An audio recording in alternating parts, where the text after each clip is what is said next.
or talk less of preventing me from going to wherever I wanted to go.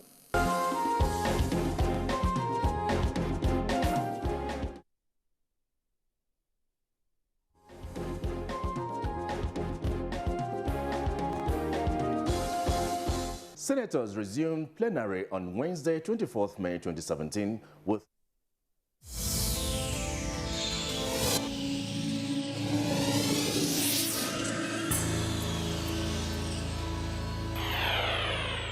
NTA, you can't beat the rich.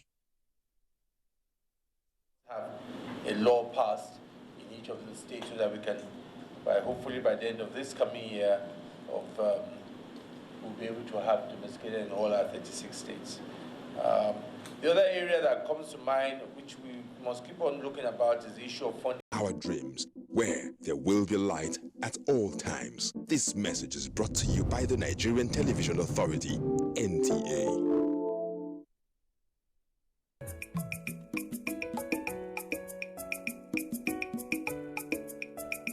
Our programs are getting better and fresher.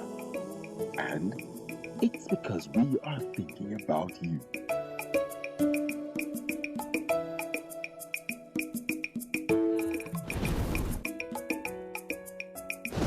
NTA, it's all about you.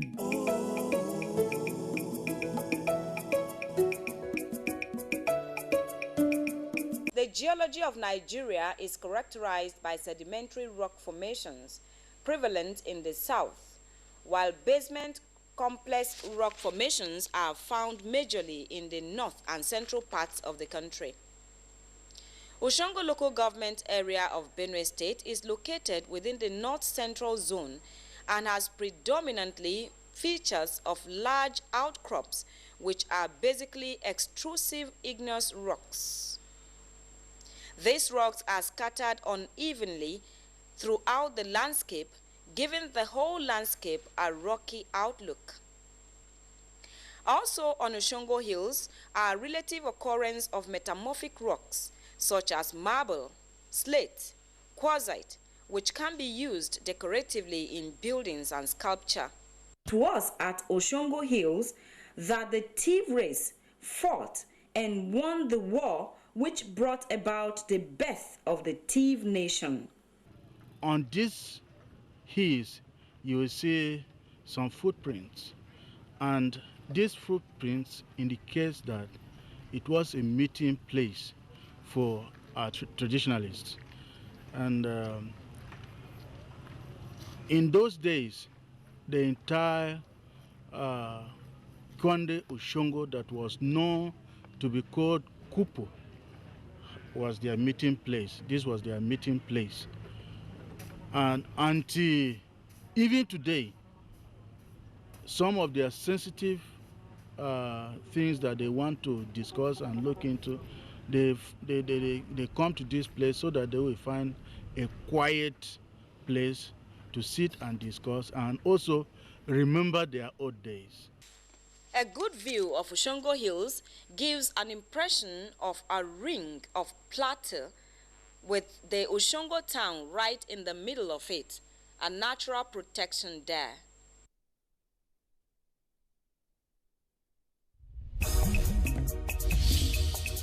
Was there any time Nigeria was not Nigeria? At that time, by the 1950s, principles mattered. But today, it is not principle, opportunism.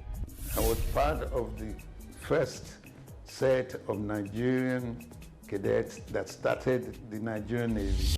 You cannot say you love God if you don't love your country. Which one did I prefer at that time? And I said, the one that called me evil genius. You are evil, you are a genius. Once you've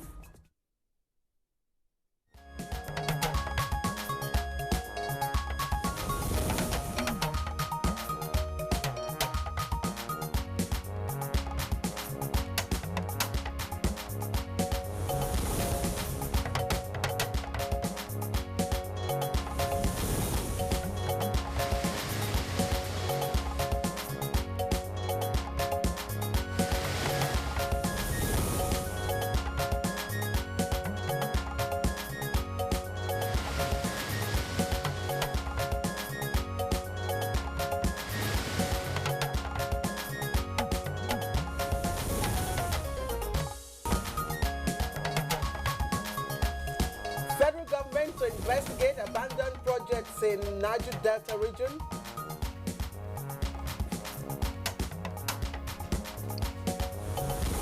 Nigerians in London appraise the Buhari administration as midterm assessment continues.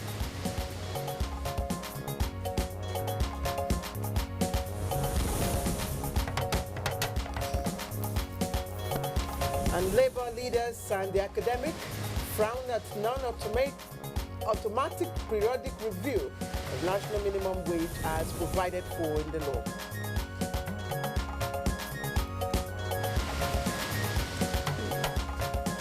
And on Good Morning Nigeria today, our focus is on ports concession.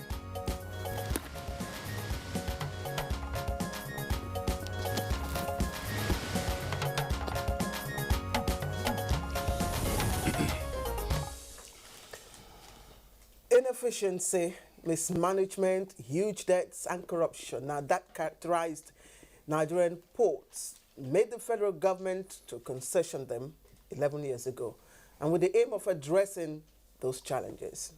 Quite right, Claire. Now, players in the maritime subsector recall the pre-concession period with little or no nostalgia, as doing business in the nation's ports at the time was laced with a myriad of problems, such as long Ghana between 15 and 21 days, and Kenya 9 days. Now South Africa has 4 days, right, and Zambia 7 days. 7 days. Well, of course, what you just indicated in terms of efficiency will attempt to explain why Benin, Togo, and Ghana, that's West Africa, continue to attract cargoes meant for Nigeria because of lower operational cost, faster clearing process, and other incentives. And those flaws were noted in the concession that took place in 2006. Now, experts feel that the concession was a mere lease agreement and not backed by law. So components like marine, port operation, and regulation to address traffic and tariff, infrastructure, labor, among others, were not fed in.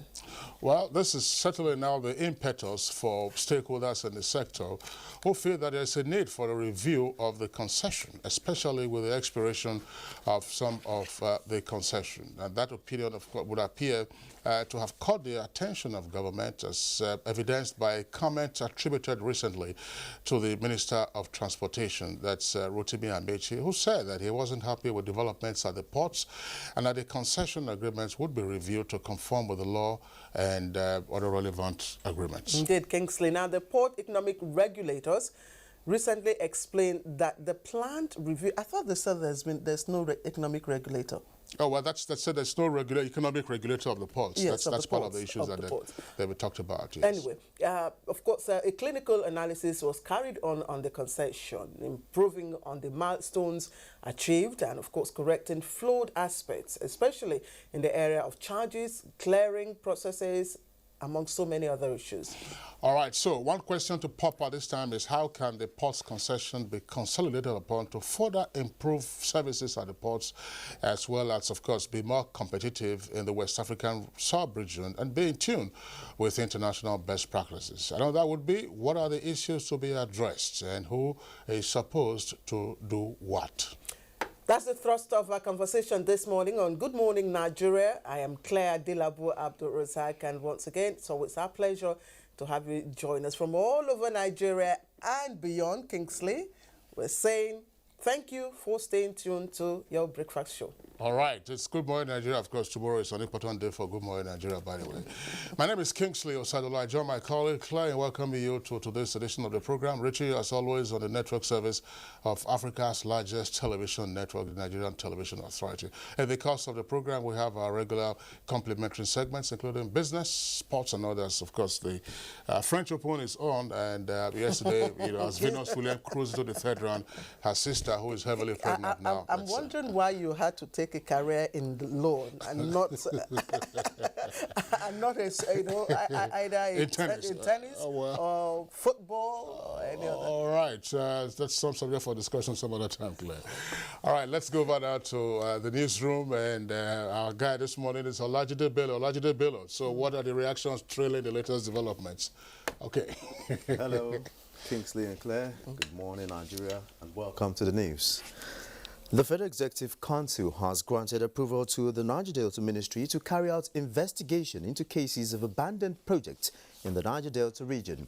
This is just as the Federal Ministry of Health has received the go-ahead order to enter into agreement with May and Baker PLC for the local production of vaccines. This was at the Federal Executive Council meeting. Requested for an approval of a joint venture agreement between Federal Government of Nigeria and May and Baker PLC.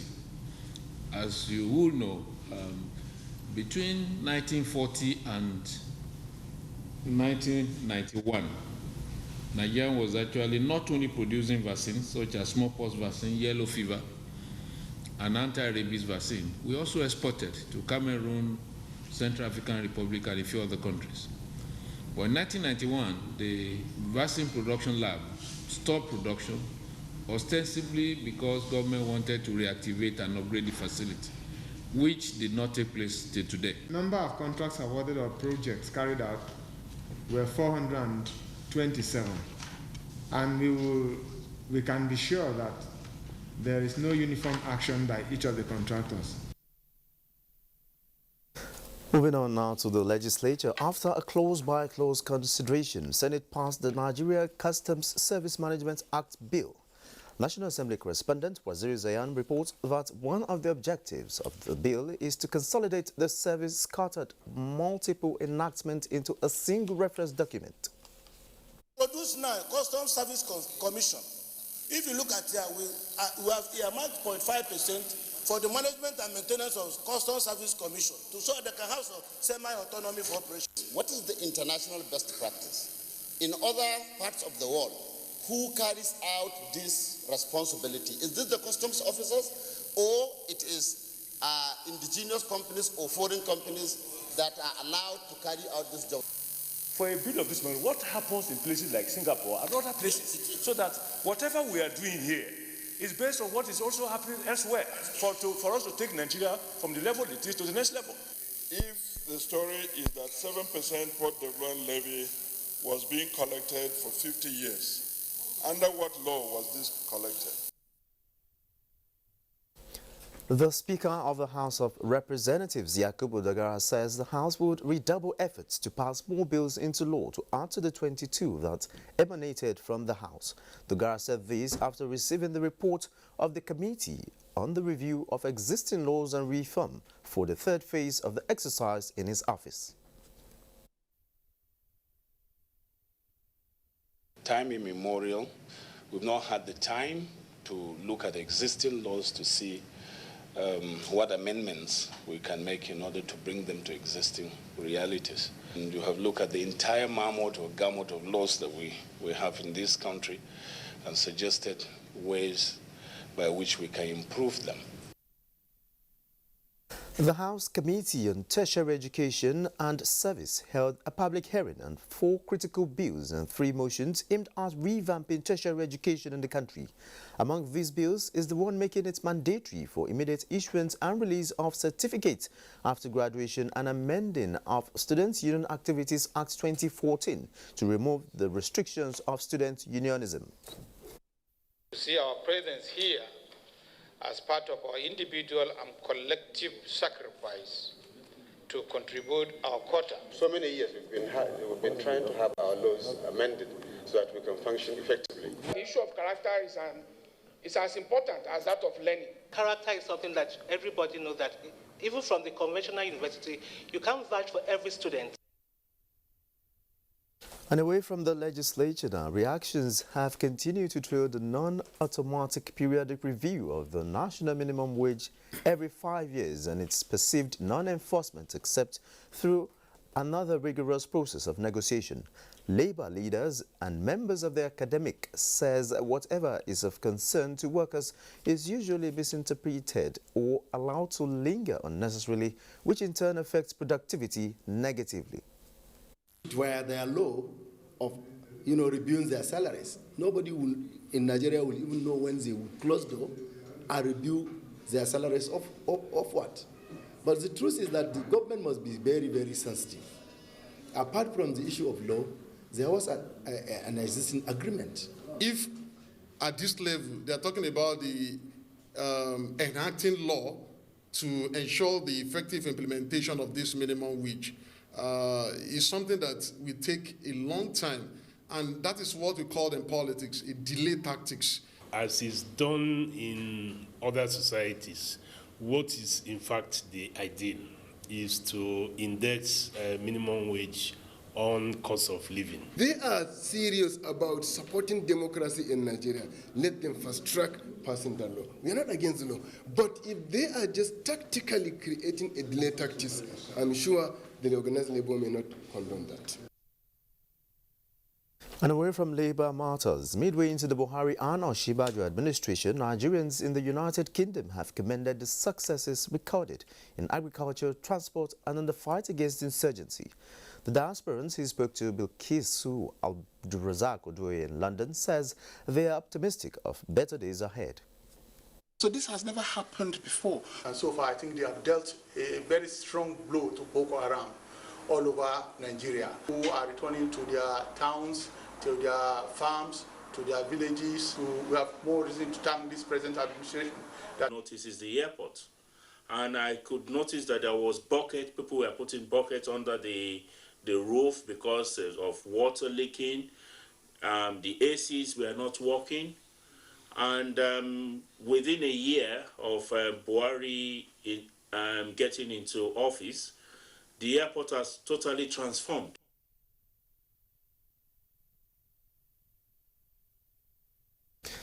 Well, that's the news for now. Good morning, Nigeria continues with Claire and Kingsley after this break. If you hear a bomb explosion or gunshots of an active shooter, that might be a terror attack. At such times, always remember 3 action words: run, hide, report. Don't try to run towards the terror scene to save the situation, because there might be a second bomb blast or another attack.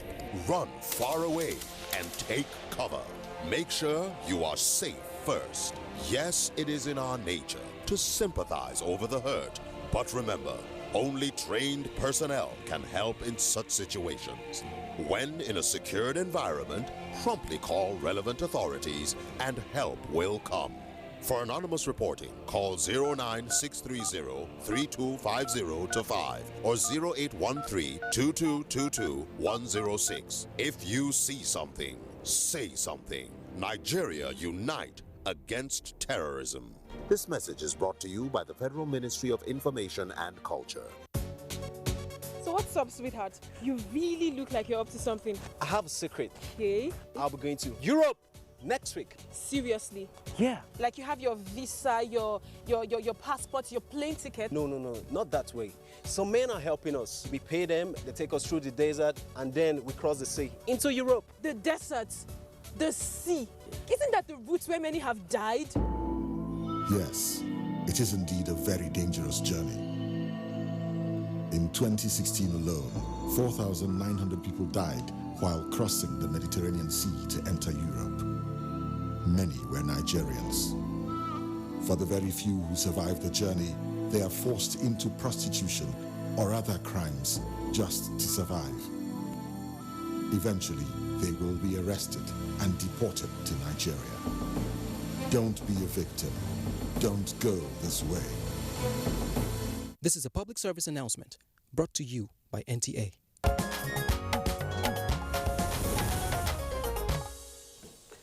All right, welcome back to Good Morning Nigeria, broadcasting live from Africa's largest TV network. That's the NTA. We now talk business. In Nigerian forex reserves fell to $30.49 billion. That's in May. And also coming up, Tanzanian Finance Minister cuts GDP forecast for 2017. Let's join Joy Uzo with details. Hello and welcome to Business News. Nigerian foreign exchange reserve fell to $30.49 billion as of May 25, the lowest level since April 18 and down 0.87% from a month ago. Central Bank data showed on Wednesday. The forex reserve was up 15.27% year-on-year. In line with the present administration's resolve to boost micro, small and medium enterprises, MSMEs, and diversify Nigeria's economy, Development Bank of Nigeria, DBN, is already strategizing on how best to meet the funding needs of MSMEs through long-term loans and guarantee schemes. The Managing Director, Tony Okpanachi, said this in a chat with NTA Business News. The DBN boss says the wholesale institution is not sector-specific, but will no doubt give due attention to micro-enterprises. Lending through PFIs, we will now lend to them. The second mandate which we are going to have is to also provide credit guarantee scheme for MSMEs. So where, for example, the PFIs have their own funding and funding is not an issue, we're able to provide guarantees to them to be able to encourage them to lend to MSMEs. The idea is to be able to create access for MSMEs so that we're able to create new financing and new loans to MSMEs so that eventually they're able to, the financial impact to be felt, developmental impact to be felt in the country. Nigeria is said to be losing an estimated sum of $2.9 billion, that is about 1.3 trillion naira annually, to tax incentives given multinational companies in the country. A development the Policy Communications and Campaign Manager, Action Aid Nigeria, Tunde Aremu, describes as unnecessary and excessive. He told NTA Business News that the tax incentives amount is huge enough to tackle most challenges in the country, ranging from transportation to health care facilities and other social services for the public. With the amount that we lose every month, every year, as a result of tax incentives that are unnecessary, that are excessive, that we grant multinational companies that don't need those tax holidays, if we utilize that money effectively, we'll be able to take care of the transport challenge in the FCT area alone. Sometimes they give them what they call tax holiday. Like say 10 years you're not going to pay tax, all we want you is to come inside into the country and invest. And the idea is that when they bring in those investments into the country, they boost the local economy. They employ the local people in that company. But the question you ask yourself, go to most of these multinational organizations. How many strategic positions are Nigerians holding? The Action Aid Nigeria official believes that if such funds are utilized effectively, it will take care of transport challenges and ensure provision of social amenities for rural dwellers in some parts of the country. And to some countries in Africa, Tanzania's Finance Minister Philip Mpango has cut the country's GDP forecast for 2017 to 7.1%, down from 7.4%. The gross domestic product is expected to grow by 7.1% in 2017, while inflation will continue to be tamed at single-digit levels and is expected to fall to 5.0% in 2018. South Africa's rand steadied against the US dollar on Wednesday, but traders were expected to remain cautious ahead of a slew of economic data. The rand traded at 13.12 per dollar, not far off its overnight close of 13.13 Wednesday. Locally, the market focus is on trade data as well as Eurozone inflation and unemployment. Let's now take a quick look on how Wednesday equities market fared.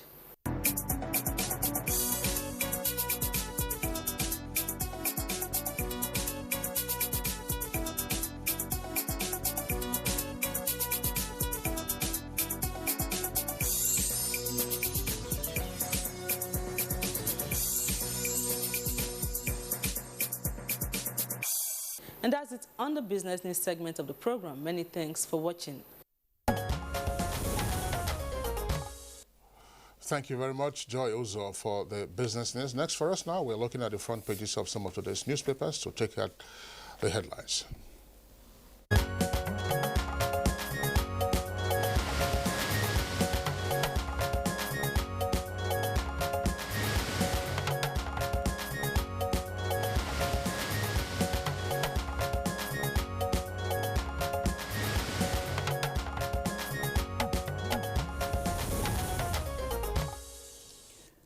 And my pleasure to welcome Omini Odin in our studio. Of course, he's a newspaper reviewer. Omini, we've got quite a number of interesting stories. Good morning, Nigeria. So let's quickly get on with it. Yes.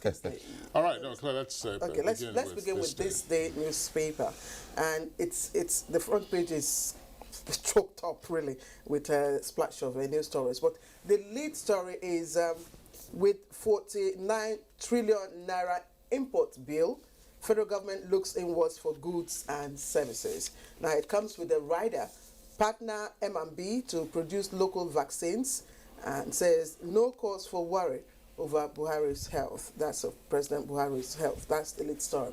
Now let's quickly take a look at other stories. Now equities market gains 1.3 trillion naira in May on sustained investor confidence. The rider, oil prices are 3-week low on increased Nigeria-Libyan output. Of course, the picture story there, relief materials for displaced persons. You see the Senate President, Dr. Bukola Saraki, presenting, of course, some food items to internally displaced persons, IDPs, and this is near the Games Village in Abuja. That happened yesterday. Now, Gencos, just at the bottom of the paper there, days of unruly antics by discos are over. The details of that you can find on page 13. Now let me quickly go a little above the nameplate. Kidnapped Kanu House member regains freedom. That's good news coming from Kanu, page 10. And finally, Heirs Holdings appoints Norum Group CEO. Okay. All right, let's take a look at the Authority newspaper for the headlines on the Authority. Authority above the nameplate, you have 3 headlines there. PDP NAS caucus, that's PDP National Assembly caucus, endorses Wike for second term. Details of the story can be found on page 4. Of course, the elections will not be due until 2 years from now. And newspaper distributors reject MDA's demand for cover price slash. That's on page 2. And JAMB withholds 80,889 UTME candidates' results. So JAMB is said to have withheld results of well over 80,000 candidates in the recently conducted UTME. The lead story, of course, has a kicker. Murderous headsman. Senate directs army and police chiefs to arrest culprits. Details of the story there on the front page with a jump to page 2. And second lead story on the front page of the Authority. Business activities pick up in Southeast after Biafra Day shut down. Omine. Very well. A lot of stories, but the 2 most interesting ones, one has been touched, is the headline that talked about 49 trillion naira bill that the federal government, or the Nigerian government generally, in the last 17 years, spent 49 trillion naira in imports alone. And as a result of this, yesterday, government is thinking towards saving this, and they believe that if some rejigging is done to look inwards and think outside the box for some kind of manufacturing to be really improved within the country, Nigeria will save 3.6 trillion in the next 5 years. So the Minister of Science and Technology, Dr. Bonayono, yesterday while briefing journalists, said there's going to be an interministerial engagement to look towards this, to see really. But a lot of steps have been taken, and if it is followed, moves have been made to improve on production, to make Nigeria a production economy. That if this is done, but from the onset, at the beginning, to be 3.6 trillion naira saved for the federal government. Especially in the area of food items, consumption. And the other thing he said yesterday was that the federal government was looking towards a policy, working hand in hand with the Minister of Education and Science and Technology to introduce the teaching of mathematics and science in the indigenous language. And the case study is that China and India adopted it, and it's working. That part of why we have a low interest in science and mathematics in Nigeria, maybe because of the lingo. So, but we don't know which of the languages they are going to use. I'm trying to. How do you interpret Tantita? Conceive 1 + 1 in Igbo language, Kingsley. I'm not Igbo, Or in mathematics, we have some science mathematics like Tantita. I didn't read my word Tantita. How do you call that in Igbo language or Yoruba language or Edo language? Anyway, the committee, when they get to work, maybe they get to work out the modalities. Then quickly, the other one, the big one, is that yesterday, the Minister of Nigerian Data Affairs, Usani Uguru Sani, said a project technical audit committee report conducted by the ministry has been given a nod by the Federal Executive Council, and this covered the period between 2009 to 2015. That 700 billion was released between the administration of Yar'Adua and President Goodluck Jonathan, and of this amount, 60% of the funds have been released, 423 trillion released so far, yet what is on ground is barely 18% of the total, which is a humongous, more or less, failure. So the question now is, procurement issues becomes a problem there, and collusion by some of the government officials with contractors. So he has said that those found wanting will be sanctioned, those who have done some reasonable job will return to site, and those who are tempted to even go with the money will be asked to make reforms. So that's the big inquest that's coming up there. All right, let's return to the papers. Nigerian pilot has also a busy front page. Just below the name flag of the Nigerian pilot, why Made in Nigeria policy can't work in housing sector, and this attributed to a director of the FCTA, that's Federal Capital Territory Administration. Details of that story can be found inside. Now, the lead story says, with a kicker, Customs presidency can no longer appoint CG as new law scraps NCS governing board. NCS stands for Nigeria Customs Service. Of course, this is still a bill in the works. It's not been assented to yet. Details of that story can be found on page 13. Nigeria and Libya pump more oil, and OPEC output rises to 32.22 million barrels per day.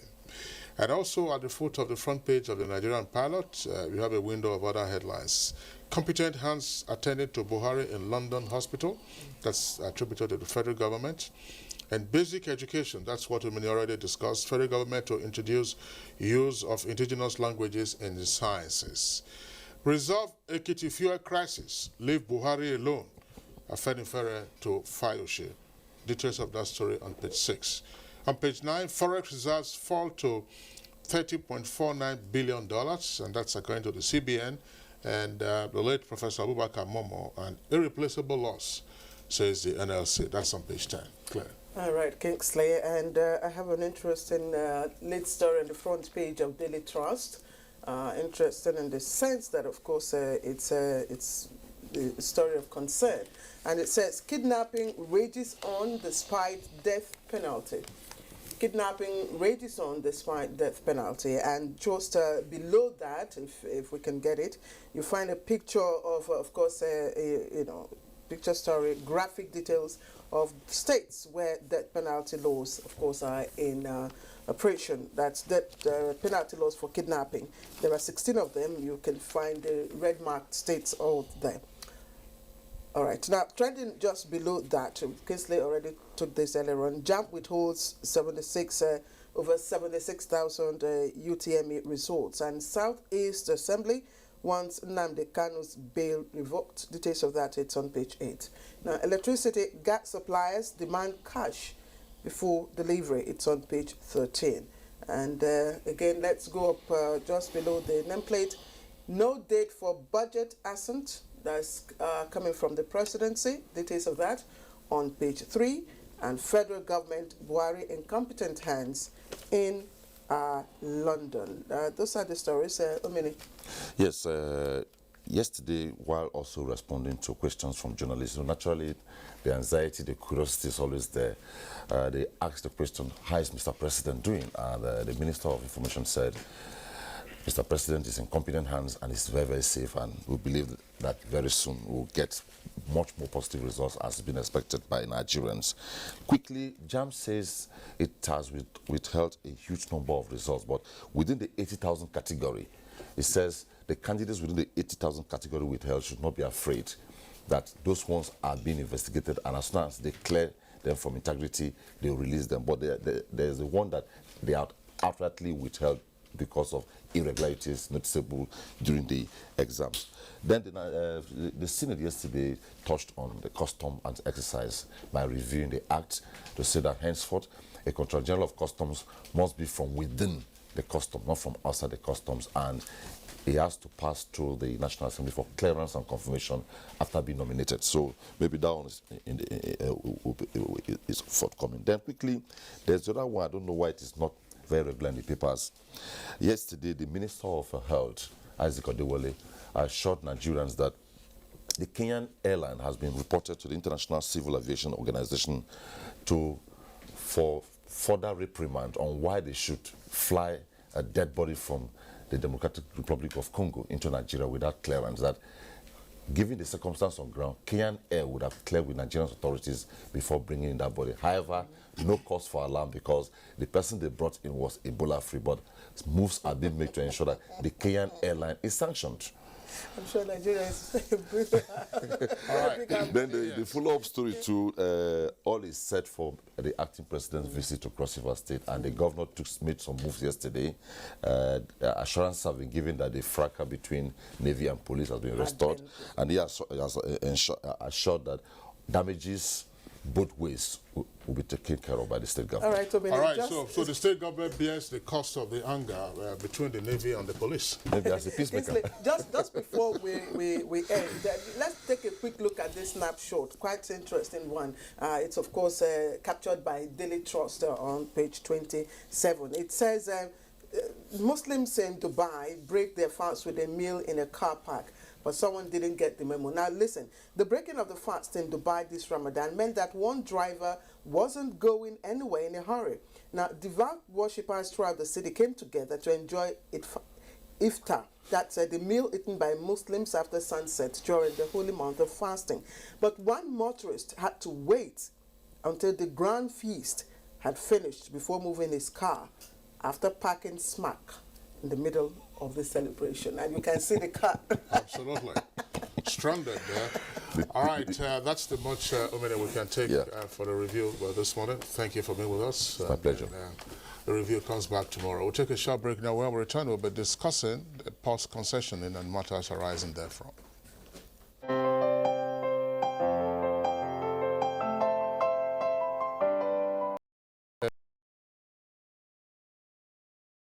With the concessioning of the ports and matters arising therefrom. Let's take this background from our correspondent Ahmed Ambali as a prompt for our discussion.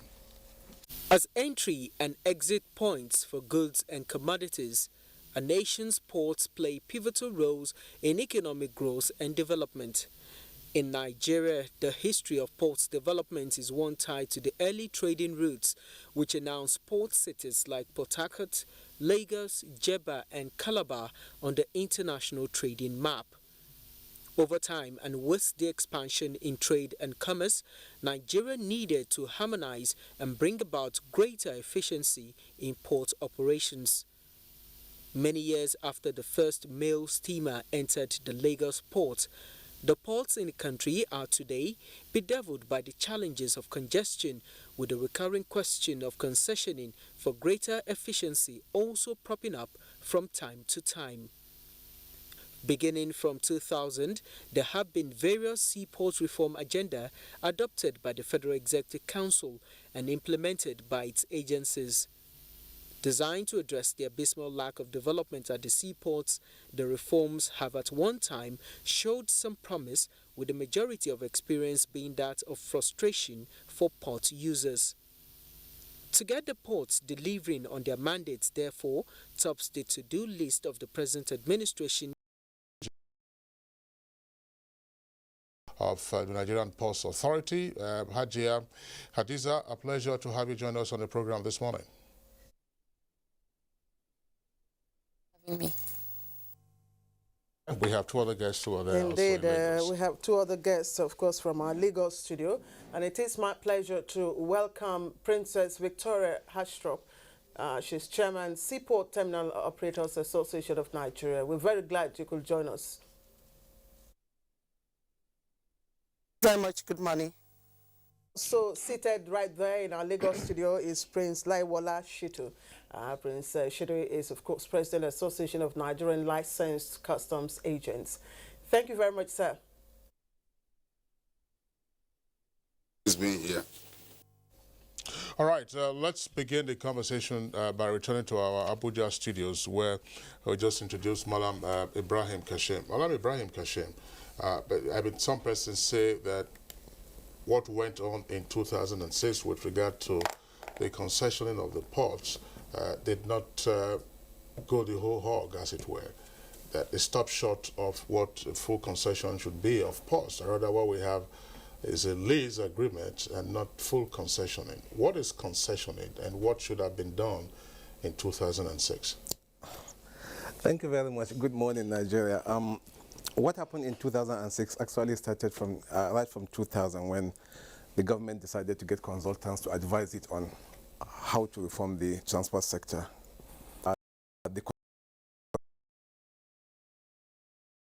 Transfer. And what are the risks, and to whom was it transferred under this concession arrangement? Thank you. Prior to the concession, the MPA was in control of everything. It was the owner, it was the operator, it was the quasi-regulator in the distant sector. When the concessionaires were brought in, under the concession agreement, they took certain financial commitments. This was the risk, like the development of the key distant sites and certain infrastructure development that they were supposed to do within their terminal area of this operation. This were transferred to the concessionaires, and that's what we are saying about transferring of this risk. Certain things were transferred to them to do with financial exposure. All right, Malam Ibrahim Kashim, thank you very much. We'll come back to you later on in the course of the conversation. Let's go over now to Lagos, where, of course, we have three guests. Princess Victoria Hastrop, who is the chair of the Seaport Terminal Operators Association of Nigeria. You've been on Good Morning Nigeria before, along, of course, with Prince Shitu. Let's get your views on this. What kind of concession are we looking at? In hindsight, 11 years on, did we have a full concession, or did we have a lease agreement based, on development? A lot of development has been carried out. Labor problem has become almost a matter of the past. The dock workers, like in other countries of the world, they are usually very, very violent in nature. We've been able to take care of their welfare services. They've been adequately taken care of. We've developed the ports. We are fully equipped. And we've been able to make money for the Nigerian government because we do the job. And in the concession agreements, there is the payment of lease fee.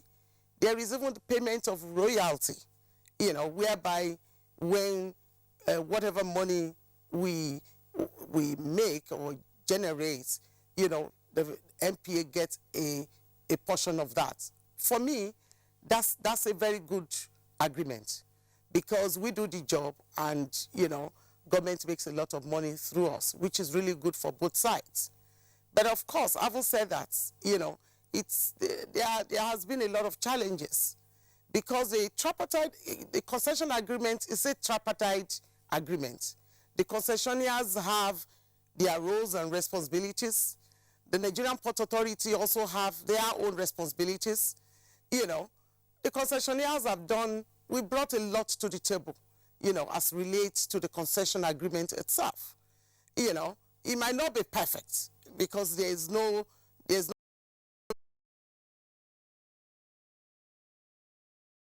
Nigerian Port Authority, which before now, has not really been the case. We do the job, we put a lot on the table, and the other part is not doing what she's supposed to be doing. But that is gradually being taken care of, and we are very happy where we are right now. So for me, the concession of the port is really good for Nigeria. It's good because before now, what happened in the Nigerian Port Authority where, government wasn't even making money at all. It was more or less people awarding contracts and all of that. 11 years ago, I remember when we took over, when ENL took over Terminal C and D, we met a port where they were even, renting equipment to discharge vessels and to make deliveries of cargoes to customers. But those are things of the past.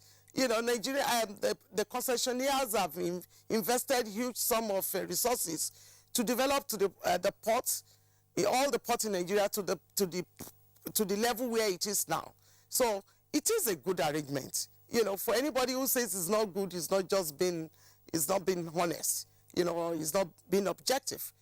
Concessioning of the port is really very, very good. And like I said, good things are happening this day, and we are very, very positive. When you inherit a dilapidated house, you need to bring it up back to standard. That has been the reason why we have always been having loggerheads with concessionaires and terminal operators. Where we are concerned is that we pay the money. We are the one paying for that dilapidated structure that is being recovered. And these concessionaires are business people. They also want to make profits. So the pain is on us. The reason for total concessioning, unlike what happened in Ghana, is best known to the government of the day as at that time. Most of the concession ports, including the port of New York and the port of London,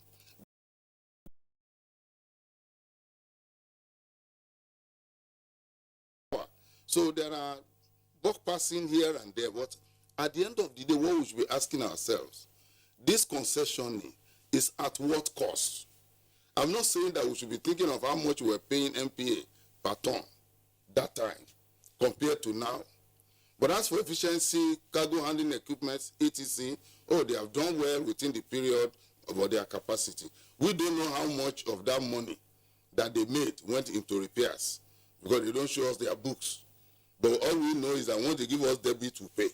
So we need a regulator that can bring both the stakeholders together, that is the concessionaire, those of us who are doing the payment on behalf of our clients, and the Nigerian Ports Authority. We look at the facts, we look at the economic indices.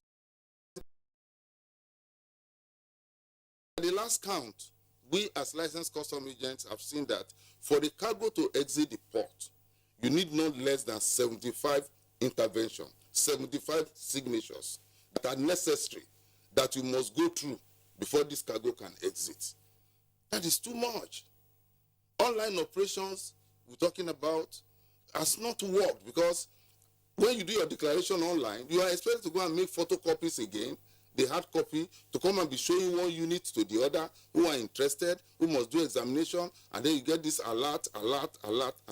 That should be the one we need to discuss. How do we get out of it? I was thinking when I came in here that we're discussing about the order that will be given that within 30 days, we should be able to exit cargo 24 hours. And I was wondering that that's a mirage. It's almost impracticable. So we are the operators. Government needs to find out what is the problem first. And we have been putting so much pressure on the MD of MPA that when I met with her this morning, I was even worried maybe she will not even receive me well because she's been the one in the front line. She's been trying her best, but the government is the problem. You want customs to raise 1.2 trillion this year by any means. The officer will the workability or otherwise, or the challenges of implementing the executive orders with regard to the ports, executive orders signed by the acting president. We'll come to all of that to see whether the ports concessioning would facilitate that or otherwise, what are the issues that need to be sorted out. But let's now bring in Hajia Hadiza. Hajia Hadiza, you've listened to the comments made by the other guys. Let's get your reaction with regard to one, what has worked with the ports concessioning, and what are the matters now that are urgent on your table to ensure that the ports continue to function well, they are efficient in terms of, and efficient and also competitive. We'll come back later on to ease of doing business. Nigeria. I've listened to the comments, and I think our port concessioning has been a success story. We need to acknowledge that the landlord model that has been put in place over the last 11 years has been successful. We are working to review the concession agreements, as we've said. There are various areas of obligations that both parties have not adhered to the extent that the Nigerian Ports Authority has critical obligations within the concession agreements that we need to abide by. In the same manner, the concessionaires too,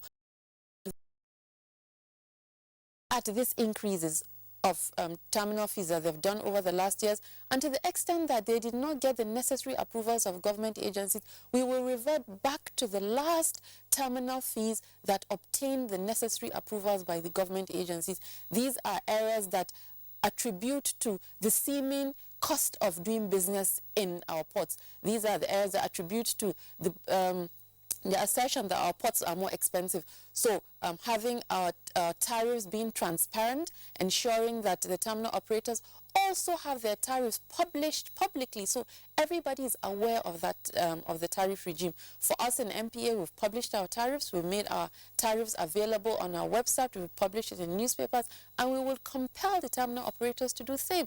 Because one of the things that I have observed in governance is that we need to demystify governance. We need to put everything and be transparent in our operations. That is what would aid and improve on our operational efficiencies. You had mentioned the conversation around the executive orders, the need for us to have 24-hour operations in our ports. As we continue this dialogue, we would provide clarity on the role of Nigerian Ports Authority in ensuring that the ports operate in 24 hours. There are various elements to this. We have respective agencies of governments that hitherto do not operate for 24 hours. They come to work at 10 a.m., they do their work to 3 p.m., they close. They're not here on public holidays, they're not here on weekends. So no matter what the terminal operators do, and indeed the Nigerian Ports Authority do in providing berthing services and ensuring that the vessels, the cargo are removed from the vessels, if these other agencies of government are not on the ground to implement and do the inspection required, you cannot have 24-hour service. So one of the things around the executive order on ensuring that every agency of government that is required to operate in the ports should be there for 24 hours. And for those 24 hours, we mean doing the work 24 hours, having a shift where the staff are actually there on the ground, ensuring that if we say you should be at work by 8 a.m., you should be there by 8 a.m. We have situations where an inspection is scheduled, the respective agencies of government are not there. And they keep people waiting. They work for only 3 hours in a day. So how would we expect to perform optimally if examinations are done arbitrarily, people are not adhering to their work schedule, agencies of government do not compel their personnel that are on the ground in the ports to actually be there to do their tasks. So as we continue discussion on our executive order on implementing our operations for 24 hours, would highlight all the areas that require on-the-ground assessment by all agencies of government that operate in the ports. Hadiza Bala Usman, thank you. We'll also get back to you, but again, let's come back here to Mr. Alhaji Ibrahim Kashim, who of course is the former Director of Post-Privatization Department of the BPA. Now, one of the reasons, earlier on you identified risk transfer. Now, one of the reasons also for the concessioning is such that, it becomes, operations at the ports becomes very seamless. High charges are eliminated, log jams, traffic, and all the congestions are also, taken care of. But like you heard from Alhaji Shitu, Prince Shitu, that is still existing. And indeed, if you go to Lagos, Tinkan Island, Papa Ports, you see trailers of containers, clogging the road, and we have heavy traffic on that. Now, is this a fault of the technical regulators, or is it the absence of an economic regulator? Thank you very much. Having listened to let me just say a word about the intervention of the MPA. I am encouraged that the issues relating to the concession will now be solved. The panacea for resolving all issues relating to the post-concession is what she said. The two parties staying together, looking at the agreement, and now agreeing who is supposed to do what and who has not done what. I was the Director of Post-Financial Monitoring for 8 years, and for about 6 years I was in the Post-Financial Monitoring Department, and I know the ports. I was even there last week for a separate meeting though. So it is important that the parties sit down and reiterate what their obligations are and now see where they are and now see what needs to be done moving forward. That will remove a lot of issues relating to the post-concessioning. What was the BPE doing after the post-concessioning? BPE was a confirming party. We are the reform agency, and I also wanted to talk about the idea whether it was ideal that all the ports terminals should have been concession or only few. But BPE was the confirming party. After doing the reform, we're just like the party that was bringing the two parties together. So the agreement was signed between the concessionaires and the MPA, and then BPE as the confirming party. All payments are made to government and not to BPE. But we felt there was the need because of the absence of the regulator in the sector, because the reform was hinged on three things: separation of policy from operation and from regulation. Government was supposed to do the policy, which was supposed to now be brought down to the level of the MPA.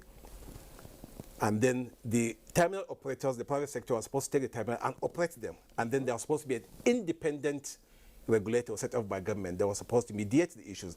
In the absence of that, BPE, government now felt the need to establish a department, and that was how the Department of Post-Operation Monitoring was established, to at least be doing that report of what is happening in all the privatized and concession enterprises. The report we've been generating have always been clear. There were things like the MD said the government was supposed to do, the government did not do. What things? Let's know. For example, the regulatory agencies, the uniformed agencies in the ports, at one point there were about 48. Like the gentleman said, police will have like 6-7 different units: custom, NDLEA, NSO, quarantine, and so many other uniform agencies. The international requirement was that it should be reduced to 5. Government approved that.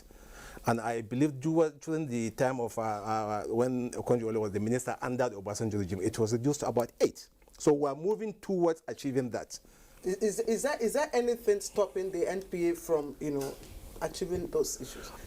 No, there is, because NPA is not the Controller General of Customs, for example, or the Controller General of Immigration, or the Director General of NDLE, or whatever. So it is the government that needs to now call every government agency in the port and say, do what is right. NPA cannot listen to it. Like she said, an agency might decide to start work at 3 and close maybe at 5, or report work at 10, or this. So at that time, there was a presidential advisory committee that was set up with all the agencies in the country that were at the port, under the Minister of Finance, headed by the Vice President then. Every agency, immigration, custom, and then the decisions were taken then. That was when some level of success was achieved. I think it is important that moving forward, such a thing needs to be revisited so that everybody will understand that if the ports are supposed to function 24 hours, every agency must have to work for 24 hours. Yes, because we understand that even the customs have limited time schedule, work within certain hours. Yes, it's not just customs, a lot of the agencies. But if government says we have to work 24 hours to make sure that things are cleared within the 48 hours or 24 hours given by the acting president, then every agency of the government needs to sit up. But the other issue that was that is also important, it's necessary as Nigerians to understand that by the time somebody comes in and puts in his money into a business, you must give him the benefit of the doubt that he has good wishes and is determined to succeed. There are challenges that are also that the terminal operators are also facing. And during my time in service, they have always been reporting, and we've always been reporting to this in government. The problem always is that government is not structured in such a way that it's contemporaneous with resolution of these issues. Challenges. Yes. But I'm happy that the MPA has taken this in country, and I believe, and that's why when she was talking, I wrote panacea for success. Once the two parties sit and they are willing to, because there is no human enterprise that is perfect, but humans must always sit down and try and minimize the areas of this friction. Yeah, Madam Ibrahim, you touched on one aspect where government has failed to meet its obligation in the concessioning agreement. What other example can you cite with regard to the concessionaires? Where have they also failed to meet their obligation? Well, like the MD mentioned about the tariff regime, and then you also have to understand that the post developments, different terminals develop at different phases. One were there, there were those that were the high flyers, there were those that were medium, there were those that were lagging behind. Don't forget that we concessioned 28 terminals. There were 28 terminals that were concessioned. So it's natural and normal that you don't expect that all of them will pick up at the same time and reach the same level of efficiency or of the same performance. But I think, like I keep saying, what needs to be done is to encourage them and to keep talking to this about them. For example, there are issues about the depth of the waters itself, and this is the responsibility of government. And I know, as a matter of fact, that meetings after meetings, MPA has been making that recommendation to this government. But these are things that in bureaucracy, it takes forever before it's done. I'm happy that a lot has been done and it's been done this and now. But this is 11 years after the this concession. All right, Malam Ibrahim, you just talked about depth of waters. I mean, that's to say, if the waters are too shallow, of course, you cannot admit certain kinds of vessels. Let's return to Lagos studios. Still with the managing director of the Nigerian Ports Authority. That says, Malam Ibrahim says here that 28 terminals were supposed to have been concessioned. We keep hearing reports about dredging and dredging. Of course, your three guests, you are with us in Lagos. We know that there are other ports in the country, including the Calabar port, for instance, which is supposed to serve the south-south and the southeast and parts of north-central and going up. Now, there have been conflicting accounts as to what has happened to the dredging of the Calabar Channel. What is the situation at the moment? Calabar Channel is being dredged through a joint venture company, Calabar Channel Management Company. The Channel Management Company has Nigerian Ports Authority and a private entity as shareholders. We own 60%, Niger Global owns 40%. The company was established in 2014. They have embarked on dredging works. There are conflicts as to, indeed, did they do the dredging as they claim to have done? There are positions and assertions to the extent that this dredging work might not have been done. The MPA has conducted a detailed investigation which put questioning to the dredging works claimed by the company. We have now engaged a forensic audit company that would come and do an investigation to determine, indeed, did this dredging work that CCM is claiming, did they do it? The MPA's position and our internal investigation have shown that this dredging work as claimed was not done.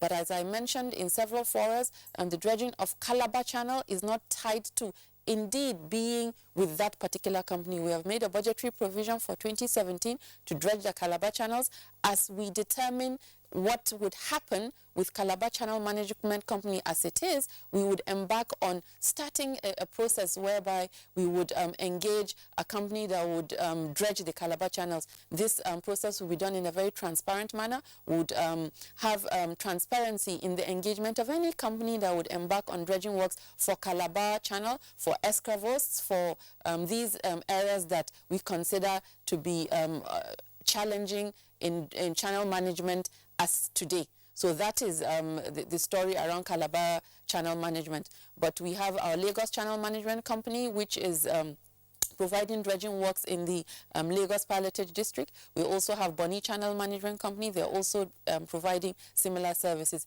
The depth of the draft as required to a certain extent has been met, but in some areas these depths are not as required. We've expanded on our dredging plan for 2017 to take those areas into consideration. We're also embarking on wreck removals across these respective channels within the 2017 budgetary provision. So we're working to ensure that all the channels as specified are dredged to the depth required.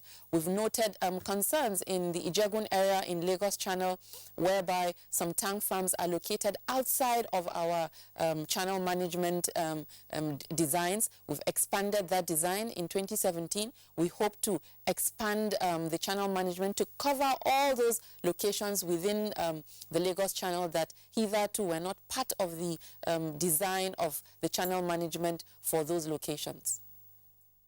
Remain with you. There have been, some interest groups have been pushing for the Ports and Harbour Bill. We're told that that might, of course, facilitate NPA, role as landlord to the ports. Now, in what areas do you think that would help make your role seamless? Ports and Harbours Bill will further strengthen the capacity of the Nigerian Ports Authority. We've made our submission to the National Assembly in that regard. So we're very excited and hopeful that with the passage of that bill, our role would be, there'll be more clarity in our operations. We would be more efficient in our regulation with this new bill providing us with the legal and regulatory environment to enable us deliver on our mandate. As has been mentioned, one of the things that we need to do is to strengthen our role as technical regulators, to strengthen our role in providing the services that we provide and ensuring that the channels are managed efficiently, ensuring that all components of common user areas within the ports are provided in a very efficient manner.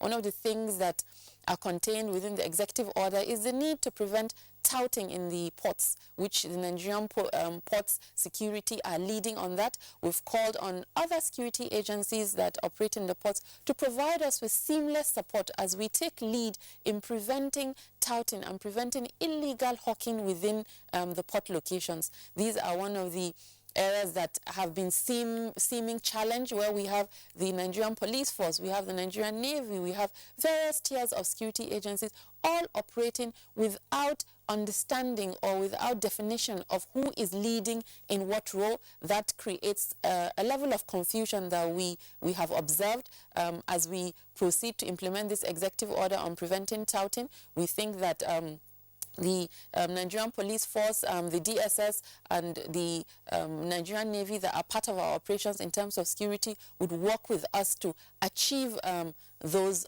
objectives. Hajia Hadiza, well, again, still with you before we bring in Princess Hastra back into the conversation. You've touched on a number of points. Just one I would like you to clarify, then you also speak to that. The differences between the concessionaires and the NPA, for instance, they'll say, look, these are matters that you could sit down at a round table to resolve, and once you agree, you can move forward. Who will be the arbiter? What, in the first instance, are the observed differences between the concessionaires and the NPA on the one hand? And secondly, with regard to the dredging of the channels, you were talking about the 2017 budgetary allocation. Would that also imply that you are revoking the contract for the dredging of the Calabar Channel? We have not concluded on revoking the contract for the Calabar Channel. I'm providing with a brief on the status because there have been submissions of outstanding bills from the company which has been presented to us to enable us determine if NPA is obliged to pay. We need to investigate to verify if they have done that dredging work. So to the extent that the historic dredging work that has been claimed by Calabar Channel is yet to be verified, we're looking at options to ensure that we dredge the channels while the forensic investigation of the historic commitment or historic work claimed by the company is being verified, because we don't want to tie the dredging works for the Calabar Palliative District to the investigation that is ongoing regarding the claims of the company on historic dredging work that they've done. That is on Calabar Channel. You mentioned the roundtable. We are engaging the service of a transaction advisor that would work with the Nigerian Ports Authority in putting together what is required in the review of the concession. We've also reached out to the respective MDAs that play a role in the concession review. We have constituted a ministerial interagency committee that would work with the Nigerian Ports Authority and the concessionaires to look at those critical areas that I raised. We noted, as I mentioned, the obligations of the NPA, which would be the debt of the draft, providing critical infrastructure around the key aprons. Regarding the concessionaires, they also have development plans that they have not adhered to within the period of the concession. The level of equipments they're required to procure, which they might and might not have done within the period of the concession. There's also the contentious issue on the payment of fees in US dollars. We looked at that position. We believe that we would consider a mixed currency regime as we go towards the review of the concession agreements. These are some of the flashpoints and critical areas that we would look at as we embark on this review. We've also been concerned about the guaranteed minimum tonnage, which is the GMT that the terminal operators has committed to. We believe that the GMTs should be reviewed. And indeed, within the concession agreements, the GMTs are supposed to be looked at every 2 years, but we've not been able to have that review. So we think 10 years, 11 years later is a good time to review the GMT, consider mixed currency regimes, look at the development plans and obligations on deployment of equipment and infrastructure, both by the authority and the concessionaires. So regarding an arbiter, we have the Infrastructure, Concession and Regulatory Commission, who are representative on the interagency committee. We have the Bureau for Public Enterprise as a confirming party historically to also be part of the review of the concession agreement. We also have Ministry of Justice, Office of the Attorney General of the Federation, have also representation in the interagency committee, and indeed Ministry of Finance and Transportation. So we are embarking on this review in a very transparent manner, where from the beginning all relevant stakeholders are brought together with technical knowledge and the required skill set.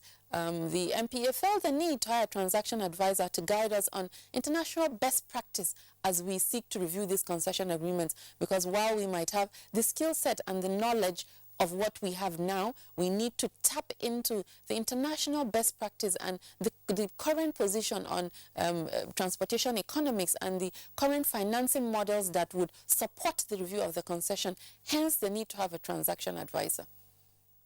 Right, Haji Hadiza, thank you very much. Straight on, let's bring in Princess Victoria Hastrop back again into the conversation. Princess Hastrop, of course, you listen to the points articulated by the Managing Director of the Nigerian Ports Authority. First, it would appear that the concessionaires and even the NPA, everybody will all be played, without rules, without a regulator.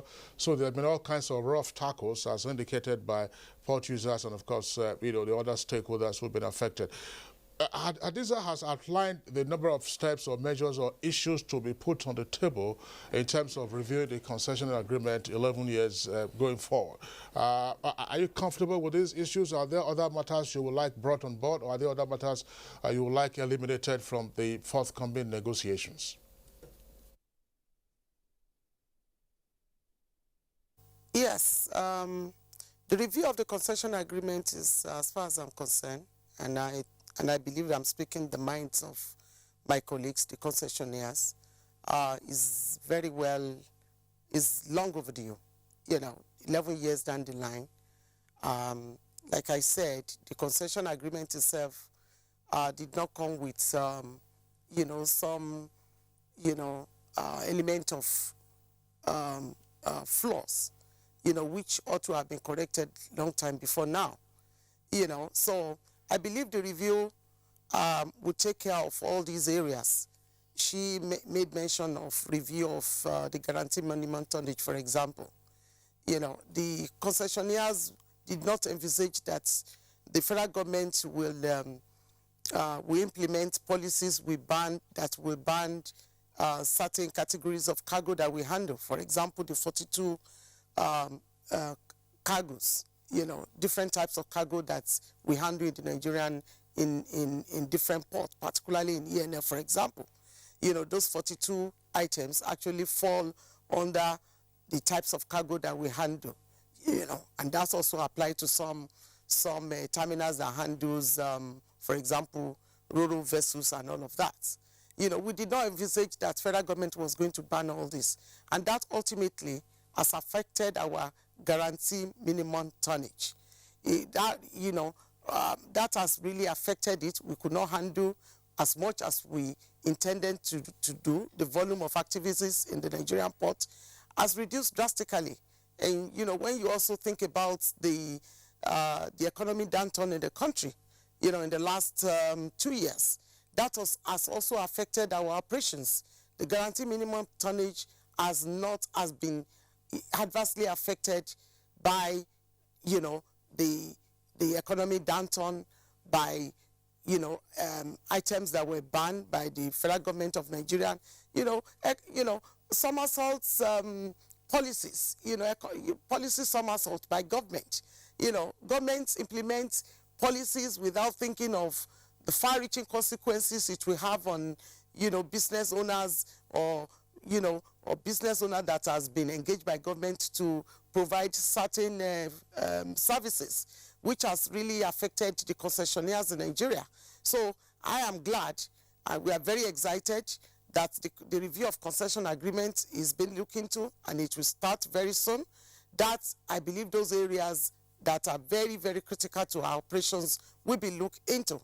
As it is now, no concessionaires in Nigeria could achieve their guaranteed minimum tonnage. And like she also rightly mentioned, the issue of dollar payment in dollars. When we took over 11 years ago, dollar was around 118 naira. Today we know what it is. If you go by the parallel market rate, it's almost 400 naira.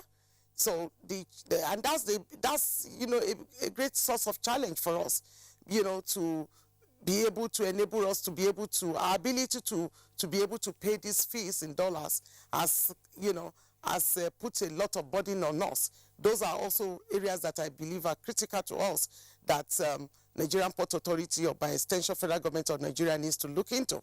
There are so many things, and like you say, the presence of government agencies. Okay, people are saying the terminal operators are applying, high tariff. I totally disagree with that. Like we said, dollar is a dollar-denominated industry when you look at it, because we pay our lease fee in dollar, we pay royalty in dollar. I don't have anything against payment of royalty in dollars because we collect those fees in dollars. But when you talk about payment of lease fee in dollars, it's an unnecessary policy because we don't collect that money. And, what happens eventually is that we go to the parallel market, to exchange our naira into dollar for payment of this fee. It was 118 naira when we took over. Now it's almost 400 naira. If you look at that difference, it has placed unnecessary burden to the concessionaires in Nigeria. And I think federal government, or by extension, MP or by extension federal government, should look into that area. We are having serious challenges. It's not the terminal operators that are responsible for huge cost cost of operations in the Nigerian port. There are other factors, that are also responsible. We have the shipping companies, we have the clearing agents, they also implement a lot of charges. Nobody look at what they charge. The Nigerian Port Authority also implements, they have their own tariff, NIMASA have their own tariffs, Shippers Council have their own tariffs. All these agencies of government also have their own tariff. The Customs Service, keep increasing their tariff almost every year. So these are, when you look at all these costs put together, it's placed unnecessary burdens on port users, people that are, coming to do one business, transact business in the Nigerian port. All we need to do is look at it holistically, look at what each arms of government, even agencies of government are charging as under their own tariff, Customs Service, for example. So it's not, it's very easy to say terminal operators are incurring charges, but we are the one that is developing the port. We are the one that are, procuring equipment to do our job. That costs money because those are dollar-denominated, expenses. So we need to look at it holistically and see what it was when we took over. When you look at what the charges were right at the inception to what it is there, they are not really, the margin is not really that huge as people are talking about. So we need to sit down. The concession agreement allows each party, to agree to talk and to agree to, something that will work for both parties. And I'm happy that is adequately taken care of. We have the... Princess Victoria Hartshop, we will feel the emotion and power with which you have talked. But from you, Princess, we'll move on to Prince Laiwola Shitu. Prince, I'm throwing this question. Probably Princess could also speak to it. But I want to know, Prince Shitu, in terms of revenue stream to government, with all that we have talked about so far, has concession as a policy measure, has it been effective for government? And we also know that incorrect documentation, incorrect goods declaration is still thriving at the ports. Why is this? Is it the fault of evasion or negligence?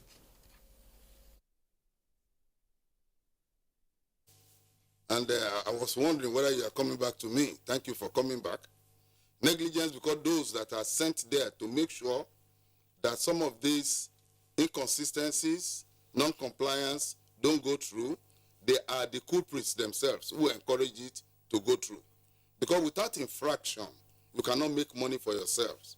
So what people do there on behalf of government is to generate money for government and generate money for themselves. We're in the middle. We're in the middle. I can see the discussion was based on what MP is going to do, what the terminal operators are doing. Nobody is asking what is the owner of the cargo. How does he feel? And we are the representatives of the owner of the cargo. Because without cargo, there is no ship. Without ship, you don't need a port. And if there is no port, you don't need concessionaire. Even the Nigerian Ports Authority will not be available. Who is going to sit in these negotiations on behalf of the importer? When all these discussions are going on and we are not involved. That's the same thing they did, BP did, when this concessionary agreement was being done. But let me now finally cap it this way. Government is responsible for giving room for their officials to use personal discretions to enrich themselves at the expense of government itself. I can tell you it's only in Nigeria that we don't have a lead agency. All the security agencies are like supreme on their own. All the regulatory agencies are under different ministers. Nobody can caution anyone. MPA cannot go to the port and say, you, plan quarantine, come, what you are doing is wrong. They will say, go to my minister. So many ministers and nobody cares. And now we have what they call TSA account for all government monies. What about the money that does not go to TSA? What about those income, private income? Does it remain with the collector or it goes as high as wherever? We need to look at the port holistically. The cost of doing business in this Nigerian port has to be brought down. The people who want to make profit have to make profit. Let me tell you, there's no secret in the clearing agent fee. We collect 30,000 naira per container as agency fee. That is our charges. But how much do we collect from the importer to distribute in order to have your way through? That's another issue. If the concessionaires are going to charge X amount per cargo, I need to know it so that I can take it to my importer, who will now put it in his plan, whether it is worth it to even travel abroad or not. And it is the reason why people are running abroad. Let me use APM terminals. They have a terminal here in Nigeria. They have a terminal in Ghana, whether Cotonou, next to us here. Why is there disparity in their charges? Nobody is asking. I did commend the indigenous operators because they are Nigerians, they listen to us. But the terminals like TICT, they believe that they are on top of the world because the powers that be in government are also behind them. And we have not talked about shipping companies. Who fixed the charges of shipping company? Why should a shipping company be charging me terminal handling charge when the terminal operators are going to charge me terminal handling charge? These are variables. The Shippers Council that has been nominated as a regulator, economy regulator, does not have the legal backing to buy it. And then the concessionaire terminal operator, led by this Amazon woman, took them to court, tied their hands, no road to go. The MPA is a technical regulator. They will tell them, don't come into commercial regulation. We need to take it up holistically. The acting president should be advised. That order of 60 or 30 days cannot be met until we all look into what needs to be done. It seems we don't know what needs to be done. Like the MDMPA has a catalog of all the problems we have seen in the port. We have handed it over to her. There is few she can implement. She cannot cut across ministers to implement anything. She will take it upstairs to somebody to listen. If we don't know the cause of a wound, don't start treating it, or it's become gangrene. So all these issues we are talking about, look, concessionaires, MPA, don't do any sit-down arrangement on charges without involving our stakeholders. You can't bow our head in our absence. I think Governor Duguna. That is the message from my people. Thank you. Well, Prince Shitu, always down to earth. Thank you very much. But just one point. We have reactions from our viewers that were taken by way of tweets. Just before we leave this issue, Prince Shitu, I would like you to speak to the point that's always been on the table. That everybody is just doing, what he or she likes, and so on and so forth, as has been articulated. What would be the utility of a regulator, properly so-called, in the blue economy?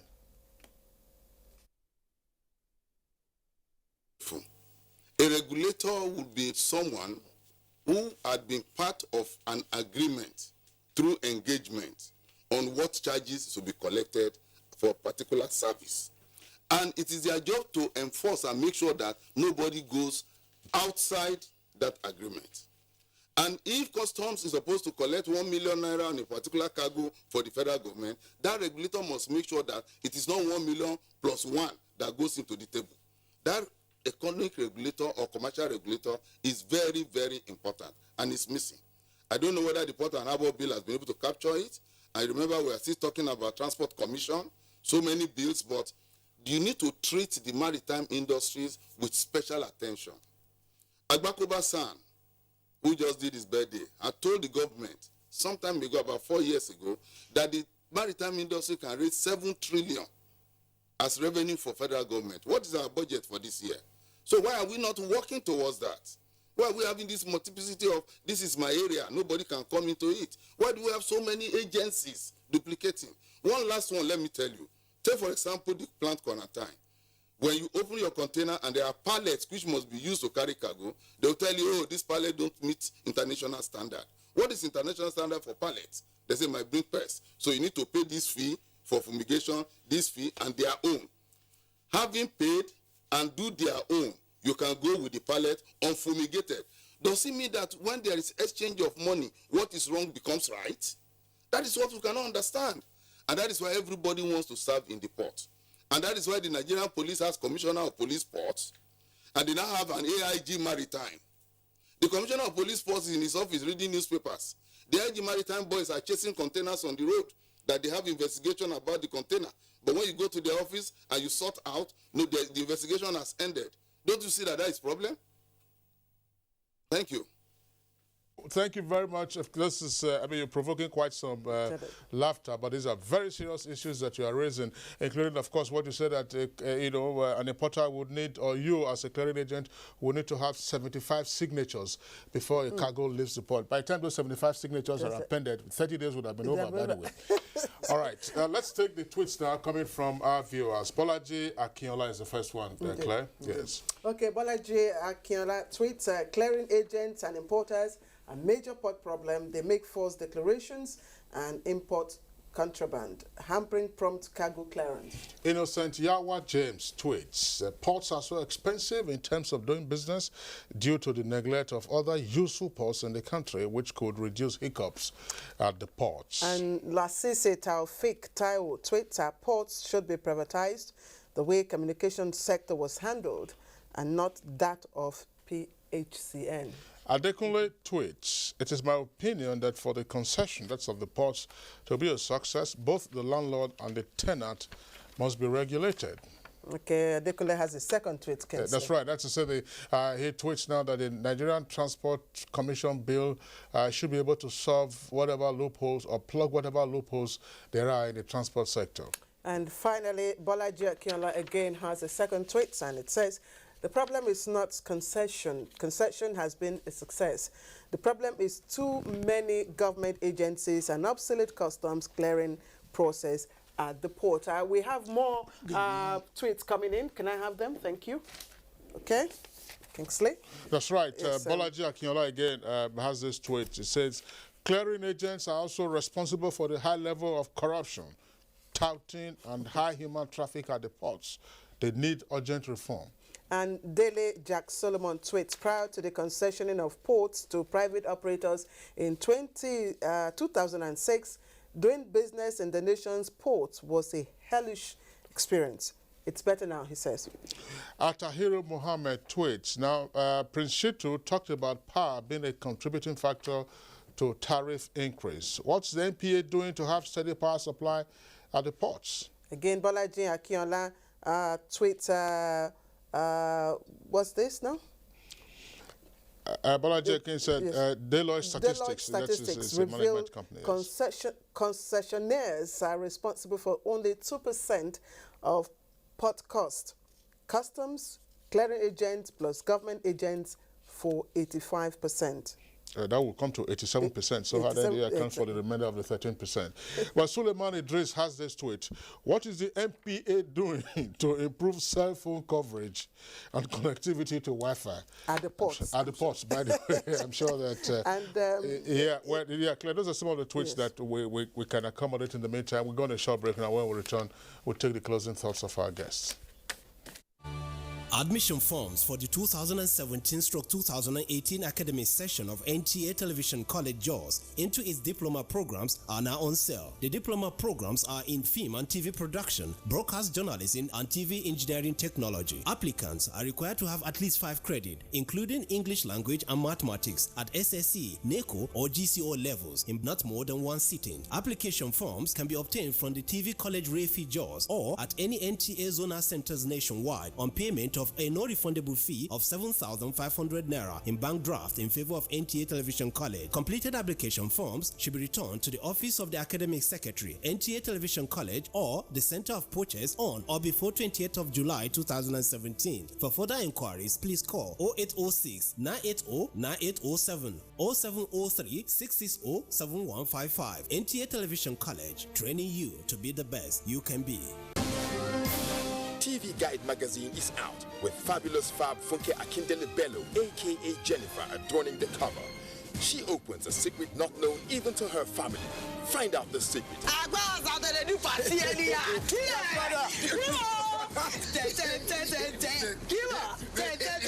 NTA turns 40 this year. The challenges, the emerging trends in broadcasting, and the way forward. Weekend Dealer 2. Meet the team behind the biggest deal on NTA. Is food still the way to a man's heart? If not, what else? This edition is hot and juicy.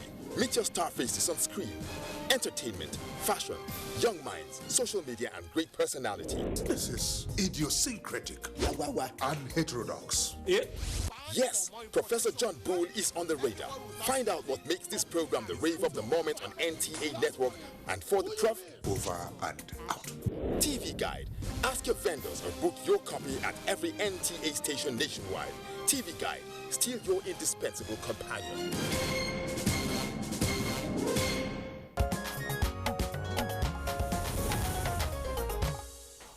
All right, welcome back. Now we are on the home stretch of our conversation segment on Good Morning Nigeria. We still have all our guests with us discussing port concessioning as well as how to make the ports more efficient on the heels of the executive orders, one of the executive orders recently issued by the acting president.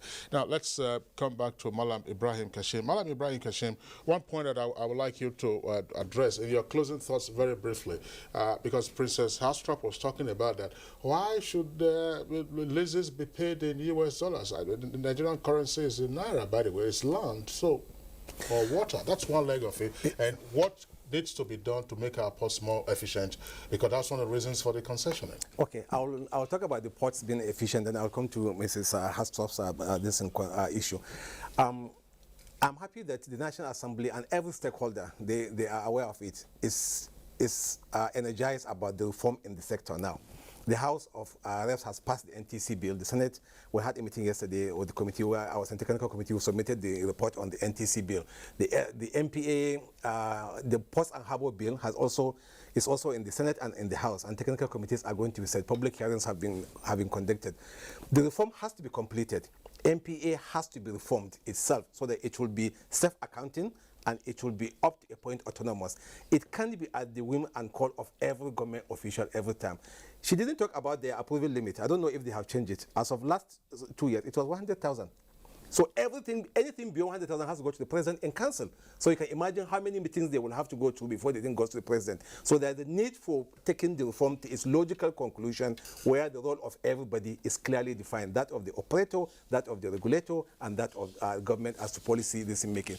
The payment in dollars that Madam raised, I think it's an issue that they will have to resolve, because we have been reporting over it while I was in service about the need to sit down and do the reform. But from what the MD has said, I am sure they will look at it, because it doesn't make sense. But the other charges where they make their money in dollars, it makes sense for them to make their payments in dollars. All right, Malam Ibrahim, thanks a lot, Claire. Let's go back to our I just want to bring in Princess Hartstrop. It's good to know, of course, that improvement have been made.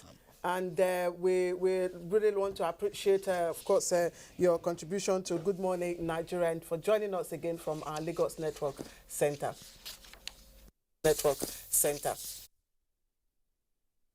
And also the Managing Director, Nigeria Ports Authority, Aja Hadiza Bala Usman.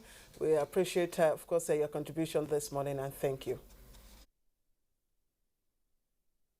Having me. Just to quickly respond to the IPP, the question on energy in the ports, we're working on providing independent power supply to our respective ports. So we're mindful of our obligation on providing power, and we've put in place a mechanism to start a process with which we're going to have an IPP, independent power project, in our respective ports. And I would like to also mention that we've reached an advanced stage on establishing the national single windows. The Nigerian Customs Service, the Nigerian Ports Authority, and Nigerian NSIA have developed the business plan and operational framework of establishing a national single windows for Nigeria. This is one of the critical trade facilitation tools that we need to have to enable the Nigerian ports become more competitive. So I'd just like to say that we've concluded the operational model and the business plan, and we look to implement it within the next 3 months.